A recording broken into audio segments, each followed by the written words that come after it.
त्या सगळ्यांचं पुन्हा एकदा स्वागत. बातमी ठाणे जिल्ह्यातल्या डोंबिवलीमधून.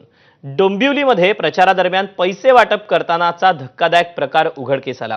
डोंबिवलीतल्या तुकाराम नगर परिसरात भाजपकडून 3,000ची पाकिटं वाटल्याचा आरोप हा शिवसेनेकडून करण्यात आला. इथले शिवसेनेचे उमेदवार नितीन पाटील आणि त्यांच्या कार्यकर्त्यांनी भाजपला पैसे वाटप करताना रंगेहात पकडलं.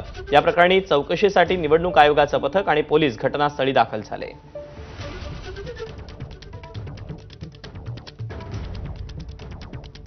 हे बिनविरोध आलेले विशू पेडणेकर त्यांचे हे कार्यकर्ते ते हे पाकिट घेऊन आले आणि त्यांचं म्हणजे ते जे 30-35 हजार रुपये ते वाटत होते, बाकी हे 3-3 हजाराची पाकिटे हे वाटत होते. आणि आता प्रत्येक बिल्डिंगीत गेलात, प्रत्येक रूममध्ये गेलात तर सगळेच्या सगळे लोक पाकिटे देतील. अहो आमची लोक स्वाभिमानी आहेत हो, हां, आणि प्रत्येकाच्या घरात टाकून जाता.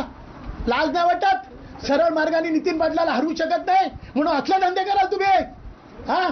आणि वरनं AI करून माझे AI मध्ये फोटो पाठवतायत. कोण? गुंड? हा का? ओरिजिनल दाखवा ना. बातम्यांसोबत बुलेटिनमध्ये वेळ झाली. छोट्याशा ब्रेकची, लगेच परत येतोय. पाहत राहा 10च्या